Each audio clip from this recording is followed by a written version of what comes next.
နေ့ပြီးတဲ့နေ့ဒီနေရာမှာကျွန်တော်တို့စုယုံဝတ်ပြုကိုးကွယ်နေရခြင်းကဒီနေ့ဖျားသခင်ရဲ့အကြံစီတော်ရောက်နေဖြစ်ပါတယ်။ဒီနေ့ဝင်ငါခြင်းနဲ့တရားဒေသနာကတော့ခေါင်းစဉ်လေးကအကျွန်ုပ်တို့သည်အိုးမြေဖြစ်ပါတယ်။ We are the clay. So I like to read the Bible, Isaiah chapter 64, verse 8. But you are our Father, Lord. We are like clay, and you are like the potter. You created us. ဒီကျမ်းပိုက်ကလေးကအိုးထာဝရဘုရားကိုတော်သည်အကျွန်ုပ်တို့အဖဖြစ်တော်မူ၏အကျွန်ုပ်တို့သည်အိုးမြေဖြစ်ပါ၏ကိုတော်သည်ကျွန်ုပ်တို့၏အိုးထိန်ဖြစ်တော်မူပါ၏အကျွန်ုပ်တို့၌ရှိသမျှသည်လက်တော်နှင့်ဖန်ဆင်းသောအရာဖြစ်ပါ၏. Let me bow and pray before we start the message. ကျွန်တော်တို့ဒီအစီအစဉ်မစခင်မှာကျွန်တော်တို့ဆုတောင်းကြရအောင်ကောင်းကင်ရဲ့မြေကြီးကိုဖန်ဆင်းပိုင်သာအုပ်စိုးတဲ့လူမျိုးတွေကိုကိုယ်ဝဲခိုလုံရာဘုံတကိုးနှင့်ပြည့်စုံတော်မူသောအဖဗျာဒီနေ့ကိုရှင်ဖော်ပြဖွင့်ပြသောဤတရားဒေသနာကိုဈာနာခံယူတဲ့အခါမှာရောက်เสียတတ်တာမှာတိဆောက်เสียဖြစ်စေပါကောင်းကြီးမင်္ဂလာဖြစ်စေတော်မူပါအလိုတော်ကိုဝန်ခံတတ်သောသူများဖြစ်စေတော်မူပါကိုရောဒီကျွန်တော်တို့အလုံးစုံတို့ကိုဖန်ဆင်းပိုင်သာအုပ်စိုးတဲ့ပြုပြင်တော်မူသောအိုးထိန်ဖြစ်ပါကျွန်တော်တို့ဒီကိုရောရှင်ဖျားဖန်ဆင်းတော်မူရာလက်တော်နှင့်ပြုပြင်သောပြုလုပ်ခြင်းကိုခံရသောအိုးမြေဖြစ်ပါ၏။အိုဖာကိုရောရှင်ဖျားကျွန်တော်တို့ကိုအကောင်းဆုံးပြုလုပ်သောအိုးများဖြစ်တဲ့ဒီနေ့ဗေဒိတတော်မှာအသုံးပြုတဲ့အခါမှာဖျားခင်ဘုန်းတော်နာမတော်ထင်ရှားတဲ့ဝတ်ပြုကိုးကွယ်ခြင်းစက္ကန့်အစီခံခြင်းဖြစ်စေတော်မူပါ။ခင်ယေရှုဖျားနာမတော်မြတ်ကိုအမိပြုလက်ရိုသေစွာကျေးဇူးတော်ချီးမွမ်းလက်ဤတရားဒေသနာကိုစက္ကန့်အနန္တစာပြုပါ၏အာမင်ခုနကျွန်တော်ဖတ်သွားသလိုပဲဗောနော်ဧရှာယနဂတိကျမ်းခန်းကြီး64ငယ်8မှာဖော်ပြထားတယ်ဦးမြေအိုးထာဝရဘုရားကိုရောသည်ကျွန်ုပ်တို့၏အဖဖြစ်တော်မူ၏ကျွန်ုပ်တို့သည်အိုးမြေဖြစ်ပါ၏ကိုရောသည်ကျွန်ုပ်တို့၏အိုးထိန်ဖြစ်တော်မူ၏အကျွန်ုပ်တို့ရှိသမျှသည်လက်တော်နှင့်ဖန်ဆင်းသောအရာဖြစ်ပါ၏ဧရှာယအနာဂတ်ကျမ်းမှာဧရှာယကဘုရားသခင်ကိုနှိမ့်ချဝန်ခံပြီးတော့ဘုရားသခင်အလိုတော်ကိုအနန္တအောင်ကျွန်တော်တွေ့ရတယ် We just read about Isaiah chapter 64 verse 8 Oh Lord, but you are our Father, Lord. We are like clay, and you are like the potter. You created us. So the prophet Isaiah, we see that about meekness to God. He committed, Lord, we are clay. You are the potter. You make me mold. That's why I'm here. ဖျားခင်လက်တော်နဲ့ဖန်ဆင်းခြင်းကြောင့်ယနေ့ကျွန်တော်ဤနေရာမှာ prophet တစ်ပါးဖြစ်ရပါတယ်ဆိုတဲ့ဒီ prophet ဟေရှာယရဲ့ဒီကျမ်းပိုက်ကလေးကိုဖတ်တဲ့အခါမှာစိတ်ထဲမှာဘာကိုပေါ်ပြလာလဲဖျားခင်ဆိုတဲ့အရာကိုယနေ့မြင်တွေ့လာတယ်အခါယေရမိနာဂတိကျမ်းခန်းကြီး18ခန်းငယ်တိက6ကိုဖတ်ကြည့်လို့ရှိရင်လေ prophet ယေရမိကဘာပြောထားလဲဆိုတော့ယေရမိတို့ရောက်လာတော့ထာဝရဘုရား၏နှုတ်ကပတ်တော်ဟူမူကားသင်သည်ထား၍အိုးထိန်သမားအိမ်သို့သွားလော့ထိုရက်၌ငါစကားကိုကြားစေမည်ဟုမိန့်တော်မူသည့်တိုင်ငါသည်သွား၍အိုးထိန်ဆက်နှင့်အိုးလုသောအိုးထိန်သမားကိုတွေ့အိုးမြေဖြစ်ပြုလုပ်သောအိုးသည်အိုးထိန်သမားလက်၌ပျက်စီးသောကြောင့်သူသည်အကောင်းဆုံးအသက်ပြုပြင်၍အခြားအိုးကိုလုပြန်၏ထိုကထာဝရဘုရား၏နှုတ်ကပတ်တော်သည်ငါစီသို့ရောက်လာ၍ထာဝရဘုရားမိန့်တော်မူသည်ကားအိုဣသေလအမျိုးအိုထိန်သမားပြုတကယ်လို့တင်တို့ကိုငါမပြုနိုင်ကြလောအိုဣသေလအမျိုးအိုမြေသည်အိုထိန်သမားလက်၌ရှိတကယ်လို့တင်တို့သည်ငါလက်၌ရှိကြ၏ prophet ယေရမိကိုလည်းဖျားသခင်ကသူဘာလဲဆိုတဲ့အရာကိုသိစေဖို့အတွက်ဘယ်ကိုစေလွတ်လဲဆိုတော့အိုးလုံးတဲ့အိုးထိန်သမားရှိတဲ့အိမ်ကိုစေလွတ်တယ်ယေရမိဖျားသခင်ပေါ်ပြတဲ့အတိုင်းအိုးထိန်သမားအိမ်ကိုတွားတဲ့အခါမှာဖျားသခင်ပေါ်ပြတဲ့စကားတော်ကိုသူမြင်တွေ့ရတယ်ကြားသိခဲ့ရတယ်ဘာလို့သူမြင်တွေ့ခဲ့ရလဲအိုးထိန်သမားကအိုးမြေကိုသူ့ရဲ့လက်နဲ့ပြုတ်လုပ်နေတဲ့အရာကိုသူတွေ့ရတယ်အိုးမြေကိုလုပ်နေတဲ့အိုးထိန်သမားလက်မှာအိုးမြေတချို့ကပျက်စီးသွားတဲ့အခါမှာသူကဘာလုပ်လဲအဲ့အိုးမြေရဲ့အဲ့ဒီရှုံကိုထပ်ပြီးတော့တာ၍ကောင်းတဲ့အိုးတစ်လုံးဖြစ်အောင်သူလုပ်တယ်ဒါကိုသူတွေးခဲ့တဲ့အခါမှာထာဝရဘုရားကသူ့ကိုသတိပေးတယ်အိုးဣသရေလမျိုးအိုးထိန်သမားပြုတ်တဲ့ကဲ့သို့တင်တို့ကိုငါမပြုတ်နိုင်ဘူးအိုဣသရေလမျိုးအိုမြေသည်အိုထိန်သမားလက်၌ရှိတဲ့ကဲ့သို့တင်တို့သည်ငါလက်၌ရှိကြ၏I just want to read another scripture about that. Jeremiah chapter 18 verse 1 to 6. The Lord said to me, go down to the potter's house when I will give you my message. So I went there and saw the potter walking at his wheel. Wherever a piece of the pottery turned out imperfect, he would take a clay and make it into something else. Then the Lord said to me, don't I have the right to do with you, the people Israel, what the potter did that clay? You are in my hand, just like a clay in the potter's hand.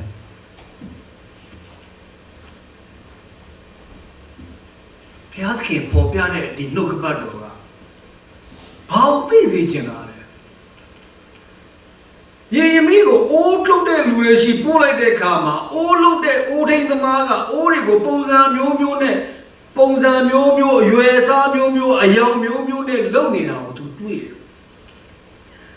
Shu myin ne o thian thama lou ni de kha ma o ko lou ni de tachot o ri ga do pyat si twa deဒါပေမဲ့အိုရိသမားဒီပျက်စီးသွားတဲ့ရှုမြေကိုမလွန်ပြစ်ဘူး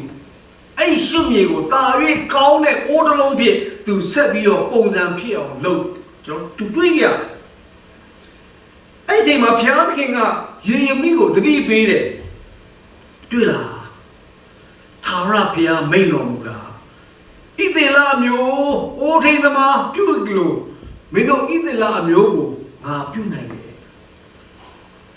ဣသရေလမျိုးဆိုတာကအိုးမြေကအိုးထိန်လက်ထဲမှာရှိတယ်လို့ဣသရေလလူမျိုးကလည်းငါရဲ့လက်ထဲမှာရှိတယ်လို့ဘုရားသခင်ကသတိပေးတာဟေရှာယတို့ကလည်းဘုရားသခင်ကသတိပေးတာပဲဒါပေမဲ့ဟေရှာယကသိတယ်ကိုရောဒီအကျွန်ုပ်၏အဘအကျွန်ုပ်ကအိုးမြေပါခုနပြောလို့ဘုရားသခင်လက်နဲ့လှုပ်ခြင်းကိုပြုပြင်ခြင်းဖန်တီးခြင်းကိုခံရတဲ့လူသားတယောက်ဖြစ်ပါတယ်ဟေရှာယဝန်ခံတယ်ဟေရှာသိတယ်ကိုရောဒီကျွန်ုပ်ရဲ့အိုးထိန်ကိုရောကကျွန်ုပ်ကိုပြုပြင်ဖန်ဆင်းတဲ့သူပုံစံမျိုးမျိုးဖြစ်အောင်လုပ်တဲ့သူပါအကျွန်ုပ်တို့ရှိသမျှဒီလက်တော်နဲ့ဖန်ဆင်းသောအရာရှိဖြစ်ပါတယ်ဟေရှာတော့ရှင်းတယ်ကိုရောကကျွန်တော်ကိုဖန်ဆင်းတဲ့သူပါကိုရောကကျွန်တော်ကိုပြုလုပ်တဲ့သူပါကိုရောကကျွန်တော်ကိုအုပ်ဆိုးတဲ့သူပါပိုင်တဲ့သူပါဝန်ခံတယ်ယေရမိမှာလည်းဘုရားသခင်ကဒီအိုးထိန်သမားအိမ်ကိုတွားပြီးတော့ဒီဟာပုံကိုပေးပြီးတော့ဣသရေလတွေသတိပေးတယ် The Lord just giving the notice to everybody about that He will let them know about I am the Lord I made you so just God reminding to us about that I am the potter you are my clay ကျွန်တော်တို့ကဘုရားသခင်ရဲ့ပြုလုပ်ခြင်းဖန်ဆင်းခြင်းကိုခံရတဲ့အိုးမြေဖြစ်ပါတယ်ဒါကြောင့်မလို့ဟေရှာနဂတိကျမ်းခန်းကြီး64ခန်းငယ်8မှာကျွန်တော်တို့ရဲ့အဘအိုးထိန်ကျွန်တော်တို့ရဲ့ထာဝရဘုရားပုံစံပြုလုပ်ခြင်းခံရတဲ့အိုးမြေဖြစ်ပါတယ်ဟေရှာယကိုကျွန်တော်အတူယူတာဝန်ခံတယ်တ တခါတလေကျွန်တော်တို့ရဲ့တက်တာမှာစဉ်းစားတယ်မနေ့ကလည်းကျွန်တော်တို့နောက်ကျအိမ်မှာသူ့ရဲ့အခန်းကိုစက္ကန့်ဝတ်ပြုကိုးကွယ်ခြင်းလုပ်တဲ့အချိန်မှာကျွန်တော်တတိပေးတယ်အာဗြဟံရဲ့တက်တာနဲ့ကျွန်တော်တို့ပေါ်ပြပြီးတတိပေးတယ်ကျွန်တော်တို့တက်တာမှာတစ်ခါတခါကြားလို့ရှိရင်ငါက UN သွားလျှောက်လို့အမေရိကန်နိုင်ငံရောက်တာငါကအမေရိကန်ဗီဇာကိုစပွန်ဆာရလို့အမေရိကန်နိုင်ငံရောက်တာငါတို့ကဒီလိုမျိုးလူများခေါ်လို့ခိုင်မာလို့အမေရိကန်နိုင်ငံရောက်တာစသဖြင့်ပုံစံမျိုးစုံနဲ့တွေးခေါ်တဲ့အတွေးခေါ်တိုင်းမှာဖျားမပါဘူး။အော်ငါ့ကိုဖျားဖန်ဆင်းလို့ဖျားပို့ဆောင်လို့ဖျားအကြံစီရှိလို့ငါယနေ့အမေရိကန်ကိုရောက်ပါတယ်ဆိုတဲ့အတွေးမျိုးရှိတဲ့လူနည်းတယ်။ကျွန်တော်လူများနဲ့ဆက်ဆံတဲ့အခါမှာလူတချို့ကိုမေးကြည့်တာခင်ဗျာဒီနိုင်ငံကိုဘယ်လိုရောက်လာအာဆီယံရဲ့ UN သွားလျှောက်ထားတာကြာပြီဒုက္ခတွေထဲမှာနေတာနှစ်20လောက်ရှိတယ်အခုမှခေါ်တယ်ပို့တယ်ကျွန်တော်ရောက်လာသူပြောလိုက်တာကတော့ simple very simple ရိုးသားတယ်ဒါပေမဲ့အဲ့ထဲထဲမှာဘာမပါတာတွေ့ရတယ်ဖျားမပါတာတွေ့ရတယ်သူအမေရိကန်နိုင်ငံသွားဖို့အတွက်သူရဲ့မိသားစုကဒုက္ခတွေထဲမှာနေတာနှစ်20ကျော်တယ်ဒါကြောင့်မို့လို့ဒီလိုမျိုးရောက်ဖို့အတွက်ကိုနှစ်20ကျော်နေလာလို့ရောက်လာတာအဲ့နဲ့ကျွန်တော်ကမေးဟုတ်လားဒါဆိုရင်ခင်ဗျားနဲ့အတူတူနေခဲ့တဲ့သူတွေခင်ဗျားအရှိမဒီဒုက္ခတွေကိုအရင်ဝင်လာတဲ့သူတွေကိုအမေရိကန်နိုင်ငံရောက်လာသူကျွန်တော်ကိုကြည့်ဟုတ်တယ်တချို့မရောက်ဘူးဟုတ်တယ်တချို့ကျွန်တော်တို့တော့စိုးသေးတယ်သူတို့မရောက်ကြဘူးတဲ့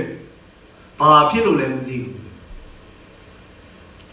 သူဘာမှမပြောင်းနေဖျားဆိုတဲ့အရာကိုပြောင်းနေကျွန်တော်ပြောပြတယ်အဲ့ဒါဖျားသခင်ကခင်ဗျားကိုအလိုတော်ရှိလို့ပို့လိုက်တာပါကျွန်တော်တက်တာမှာအဲ့လိုမျိုးဝန်ခံရမယ်ဟေရှာယကပြောတာဒီလိုပဲကိုရောကကျွန်တော်ရဲ့ကျွန်တော်ရဲ့အိုးထိန်ပြီးသွားပြီကျွန်တော်ကိုလုပ်တဲ့ဖျားကျွန်တော်ကိုပုံစံကပူလာလားရှည်လာလားလေးတောင်းလားဘယ်လိုပုံစံမျိုးလဲဖျားကျွန်တော်ကိုလုပ်တာဒီအောင်လေးလားလှလာလားမလှဘူးလားကြည့်လို့ကောင်းတာလားအဲ့ဒါလည်းဖျားလုပ်တာသူ့ဝန်ခံတယ်နော်ဒီပြင်ကျွန်တော်မှာရှိသမျှအရာအားလုံးကဖျားသခင်ရဲ့လက်တော်နဲ့ဖန်ဆင်းထားတဲ့အရာထပ်ပြီးပြောတယ်ဒီအရာကျွန်တော်တို့ယုံကြည်သူတွေအတွက်အမြဲတမ်းတတိယစီရမယ့်အရာဒီနေ့ကျွန်တော်တို့အိမ်ရှိတယ်ကားရှိတယ်ဘဏ်ကောင်ထဲမှာပတ်စံတွေရှိတယ်ကျမ်းမာခြင်းရှိတယ်မိသားစုတွေပြောရွှင်ရွှင်နေရတယ်ချို့တွေကအဲ့ဒီပေါ်မှာဖျားကိုမမြင်တတ်ဘူးဒီနေ့ဟေရှာယနာဂတိကျမ်းကဖျားကိုဖော်ပြတယ်လို့ဖျားသခင်ကလည်းပရောဖက်တစ်ပါးဖြစ်ပေမဲ့ယေရမိကဖျားကိုမသိတဲ့အခါဖျားကအိုထိန်သမားကြီးတော့ကြည့်အဲ့အိုထိန်သမားမှာအိုထိန်သမားကဘာတွေလုပ်နေတာလဲအိုးတွေကိုလုပ်နေအိုးတွေကိုပုံစံမျိုးစုံနဲ့အိုထိန်သမားလုပ်တချို့အိုးတွေလုပ်ရင်းနဲ့ပြက်စီးသွားတယ်အဲ့ပြက်စီးသွားတဲ့ရှုပ်မျိုးမလွတ်ပြုတ်တာ၍ကောင်းတဲ့အိုးတစ်ခုဖြစ်သူဆက်လုပ်တာကိုတွေ့ရတဲ့ခါမှာဘုရားသခင်ကတွေ့လာရည်မီဖော်ပြတယ်။အိုးထိန်သမားတော်ဒီလိုမျိုးအိုးလုံနိုင်ရင်ငါဘုရားသခင်အဲ့အိုးထိန်သမားတဲ့ပို့ပြီးတော့လုံနိုင်စွာရှိတော်မူသောဘုရားသခင်ဖြစ်တယ်။မင်းတော်ဣသေလလူတွေတတိတော်ပေးလိုက်။ကျွန်တော်တို့ဘဝမှာဒါတွေကတတိပေးနေတာတခါလေကျွန်တော်တို့ကဘယ်နည်းကျွန်တော်တို့သွားရင်ဘုပြုကိုကျွန်တော်တို့ကပဲသွားတယ်လို့ဖျားမပါဘူးဖျားတကယ်ဝိညာဉ်တော်ကကျွန်တော်တို့နှိုးဆော်ပြီးပို့ဆောင်ခြင်းကြောင့်ဗေဒိသင်တော်ကိုဘုပြုကိုကွယ်နေတာဖြစ်တယ်ဒါကြောင့်ဖျားတကယ်ရဲ့သဘောတဘာဝကိုကျွန်တော်တို့သိရှိနားလည်ဖို့ယေရမိကိုဖော်ပြတယ်လို့ကျွန်တော်တို့ယနေ့ဒီကြောင့်သိရှိနားလည်ဖို့လိုတယ်ထပ်ပြောလို့ရှိရင်ပရောဖက်ယေရမိ ဖျားခင်ရဲ့သဘောတဘာဝကိုသိရှိနားလည်ခဲ့ရတယ်ဟေရှာယနာဂတိကျမ်းအခန်းကြီး6အခန်းငယ်1က9ကိုဖတ်ကြည့်လို့ရှိရင်ဘာကိုတွေ့ရဖျားခင်ကိုတွေ့ရတယ်ဖျားခင်ဆိုတာဘာလဲဟေရှာယနာဂတိကျမ်းအခန်းကြီး6အခန်းငယ်1ကနေပြီးတော့9ကိုဖတ်ကြည့်ဩစီမင်းကြီးအနေဆာရောက်သောနှစ်တွင်ထာဝရဘုရားသည်အလွန်မြင့်သောပလင်ပေါ်မှာထိုင်တော်မူသည်ကိုငါမြင်နေတယ်ဟေရှာယဘာကိုမြင်လဲအလွန်မြင့်တဲ့ပလင်ပေါ်မှာထိုင်နေတဲ့ဘုရားသခင်ကိုသူမြင်တယ်အဝတ်တော်တစားသည်တဲ့ဗိမာန်တော်ကိုပြည့်လေတဲ့ဘုရားသခင်ရဲ့အဝတ်တော်ကဒီဗိမာန်တော်ကြီးကိုပြည့်နေတယ်ကောင်းကင်တမန်တို့သည်လည်းတဲ့ပလင်တော်တစ်ဖက်တစ်ချက်၌ရပ်၍နေကြတယ်ကောင်းကင်တမန်တွေအပြည့်အဲ့ပလင်တော်ရဲ့ဘေးမှာပြည့်ဆိုရက်နေကြတယ်သူတို့ဒီတဲ့အတောင်6ခုစီရှိ၍အတောင်2ခုဖြင့်မျက်နှာကိုဖုံးလက်အတောင်2ခုဖြင့်ခြေကိုဖုံးလက်အတောင်2ခုဖြင့်ပြန်တက်ကြတယ်သူတို့ကလည်းကောင်းကင်ဘုရားရှင်ထာဝရဘုရားသည်တန်ရှင်းတော်မူ၏တန်ရှင်းတော်မူ၏တန်ရှင်းတော်မူ၏မြေကြီးတစ်ပြေလုံးသည်ဘုံတော်နှင့်ပြည့်လေ၏ဟုတပါးကိုတပါးကြွေးကြော်၍ဝတ်ဆိုကြ၏ထို့သောကြွေးကြော်သောတန်ကြောင့်တကားတိုင်တို့သည်လှုပ်ရှား၍မိကိုနှင့်တအိမ်လုံးပြည့်လေ၏ငါကလည်းငါ၌အမင်္ဂလာရှိငါအကျိုးနေပြီအကြောင်းကငါသည်ညဉ့်ညူသောနှုတ်ခမ်းရှိလက်ညဉ့်ညူသောနှုတ်ခမ်းရှိသောလူမျိုးတွေနေလဲနှင့်ကောင်းကင်ဘုရားရှင်ထာဝရဘုရားတည်းဟူသောဘုရင်ကိုမျက်စိနှင့်မြင်ရပြီလို့မိန့်တော်ဟေရှာယဘုရားခင်ရဲ့ဖော်ပြခြင်းခံရတဲ့အခါမှာသူအလွန်တုန်လှုပ်သွားတယ်အလွန်တကိုးကြီးတဲ့ဘုရားကိုသူမျက်စိနဲ့ကိုယ်တိုင်မြင်တဲ့အခါမှာသူအယမ်းကြောက်သွားတယ်ဟေရှာယဒီနေ့ကျွန်တော်တို့ကိုယ်ကိုယ်တဲ့ဘုရားကိုမျက်စိနဲ့မြင်တွေ့ခဲ့ရတယ်ထိုနည်းတူပဲထွတ်မြောက်ကျမ်းခန်းကြီး3ကိုဖတ်ကြည့်ရင်မောရှေမိဒန်မြို့မှာရှိတဲ့ယေဘရဟိယောသရဲ့ယေတရောရဲ့စိတ်တွေတိုးတွေသူ့ရဲ့ရောက်ခမနော်ယေတရောဆိုတာကသူ့ရဲ့ရောက်ခမရဲ့စိတ်တွေတိုးတွေကိုကြောင်းနေတဲ့အခါမှာဟောရတောင်ကိုရောက်သွားတယ်အဲ့မှာသူမီးလောင်နေတဲ့ခြုံပုတ်ကိုတွေ့တဲ့အခါမှာခြုံပုတ်ကမီးလောင်နေမဲ့မီးမကျွမ်းသွားဘူးမပြတ်စီးသွားဘူးအဲ့ဒါသူအရာစိတ်ဝင်စားပြီးတော့ဘာကြောင့်ဒီခြုံပုတ်ကမီးလောင်နေမဲ့မီးမကျွမ်းသွားတာလဲသူသိချင်တယ်သူတွားကြည့်အဲ့ခါမှာဘုရားခင်ကမောရှေကိုခေါ်တာမောရှေဘု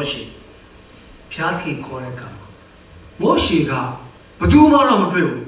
ဒါပေမဲ့သူ့နာမည်ကိုခေါ်တဲ့အခါမှာသူထူးတယ်ကျွန်ုပ်ရှိပါရဲ့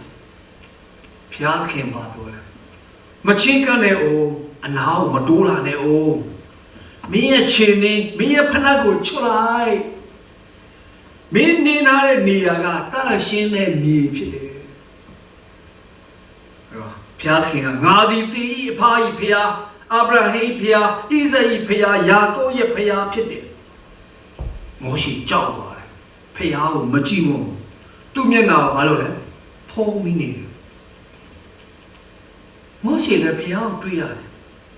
အဲ့ခါမှာမောရှေကိုဣသရေလမျိုးတွေကျွန်းခံနေတဲ့အေဂုတ္တုပြည်ကနေပြီးတော့နို့နဲ့ပြားရည်စီးတဲ့ခါနန်ပြည်ကိုမင်းကိုဥဆောင်ပြီးတော့ခေါ်ပါ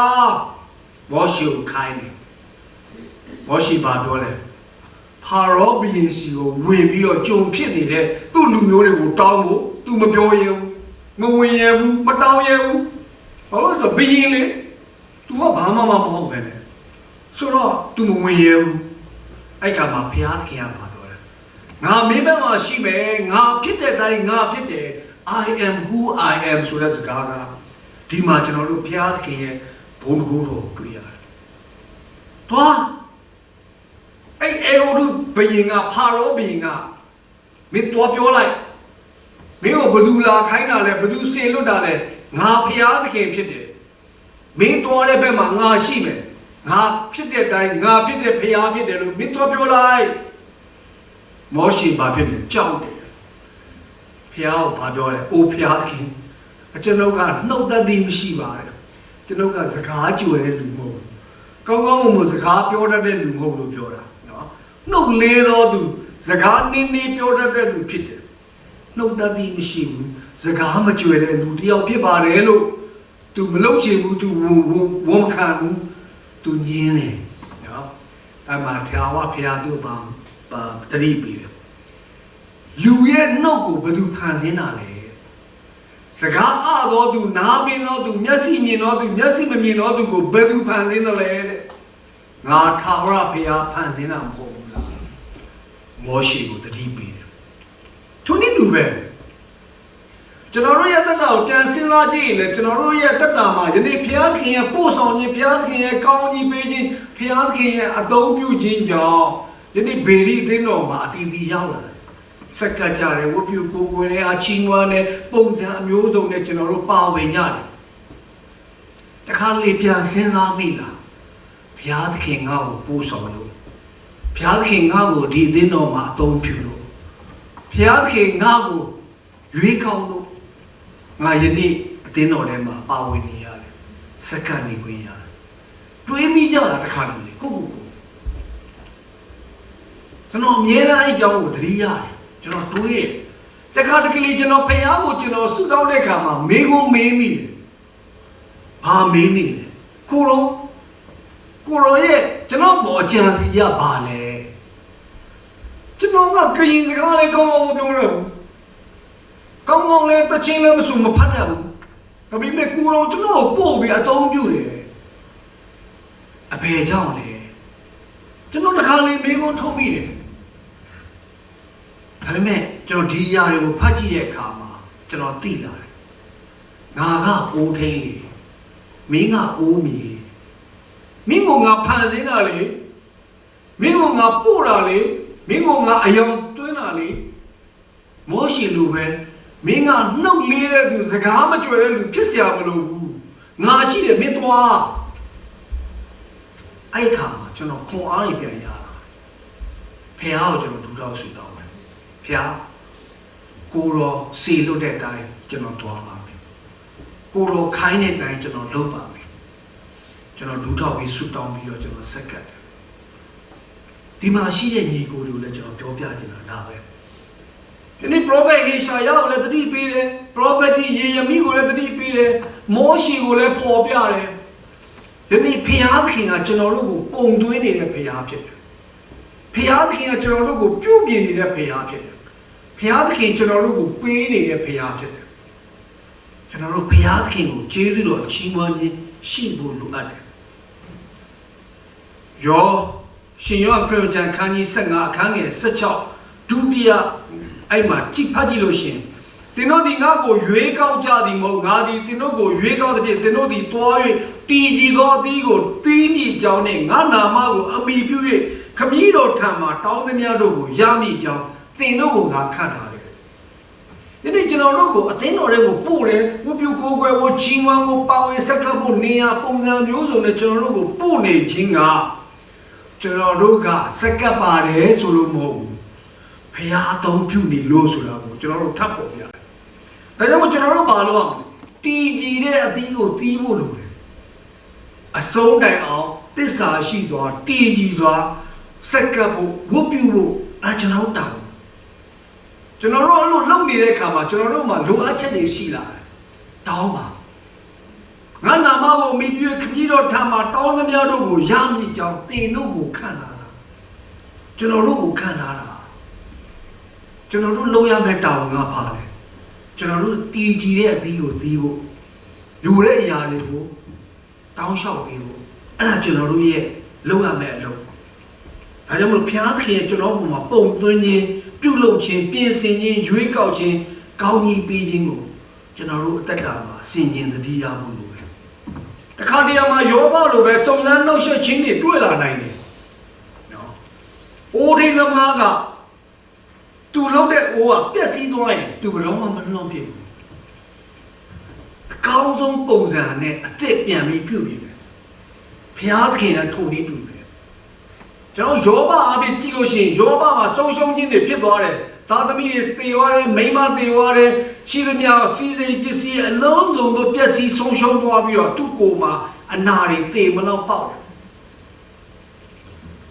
ဒါပေမဲ့ယောဘနှုတ်နဲ့မှမပြစ်ပါဘူးနောက်ဆုံးဘုရားသခင်ပါပေးတယ်နှစ်ဆတော့ကောင်းကြီးကျွယ်ဝစွာပေးတယ်အရင်ကရှိတဲ့ဟာတဲ့ပို၍များပြားစွာပေးတယ်ဘာလို့တွေ့ရလဲစုံစမ်းနှောက်ယှက်ခြင်းတွေ့ရတဲ့အခါမှာလဲစိတ်မပြတ်သွားဖို့လိုတယ် အားမလျော့သွားဖို့လိုတယ်ငါတို့ဖျားသခင်ငါ့ကိုဖန်ဆင်းခြင်းငါပျက်စီးဖို့ဖန်ဆင်းတာမဟုတ်ဘူးတာ၍ကောင်းတဲ့လူဖြစ်ဖို့တာ၍ကောင်းတဲ့ခရိယာယုံကြည်သူတယောက်ဖြစ်ဖို့ဖန်ဆင်းတာဖြစ်တယ်အိုထိန်သမားသူလှုပ်သွားတဲ့အိုပျက်စီးသွားတဲ့ဘတော်ကအဲ့အိုးမြေကိုမလွတ်ပြုတ်ဘူးတာ၍ကောင်းတဲ့အိုးတစ်လုံးပြည့်အောင်ထပ်ပြီးဖန်ဆင်းတယ်ဒီသဘောတရားကိုနားလည်ဖို့လိုတယ်ဒါကြောင့်မလို့ဟေဘရဲဩဝါစာခန်းကြီး73ခန်းငယ်9ဒုတိယဘိုက်မှာဘာဖတ်တွေ့ရလဲဆိုငါဒီတင့်ကိုမစွန့်အလင်းပြည့်၍မထားဘူးဂတိတော်ရှိတယ်ဘုရားသခင်ဘယ်တော့မှကျွန်တော်တို့ကိုစွန့်ပြစ်မထားဘူးအဲ့ဂတိတော်ကိုယုံဒါမှမဟုတ်ကျွန်တော်တို့ရဲ့ဘဝအသက်တာကျွန်တော်တို့ရဲ့မိသားစုအသက်တာယနေ့ဘေရီအသင်းတော်ရဲ့အနာဂတ်အိုထိန်သမားဖြစ်တဲ့ဘုရားသခင်ရဲ့လက်ထဲမှာရှိတယ်ဒါပေမဲ့ကျွန်တော်တို့ကတော့ဘာလုပ်ရမလဲတည်ကြည်တဲ့အသီးကိုသီးဖို့လိုတယ်ဒါကြောင့်မလို့ယနေ့အိုထိန်သမားကျွန်တော်တို့ဘုရားသခင်ကကျွန်တော်တို့ကိုပြုပြင်ဖန်ဆင်းပြုလုပ်နေတဲ့ဘုရားဖြစ်တယ်ကျွန်တော်တို့ကအိုးမြေဖြစ်တယ်ဒါမှမဟုတ်ယနေ့ကျွန်တော်တို့ရဲ့သက်တာမှာဘုရားကိုအမြဲတမ်းဥထိတ်ထားပါဘုရားကိုချီးမွမ်းပါဘုရားကိုသစ္စာရှိစွာဆက်ကပ်ပါဘုရားသခင်ရဲ့ကောင်းကြီးမင်္ဂလာဒီကျွန်တော်တို့ရောက်စီတဲ့ပုံမှာတက်ရောက်လာနိုင်မယ်လို့ယနေ့ကျွန်တော်တို့ဒီအိုးမြေဖြစ်ပါသည်ဟုအသက်တာမှာအစဉ်မြဲ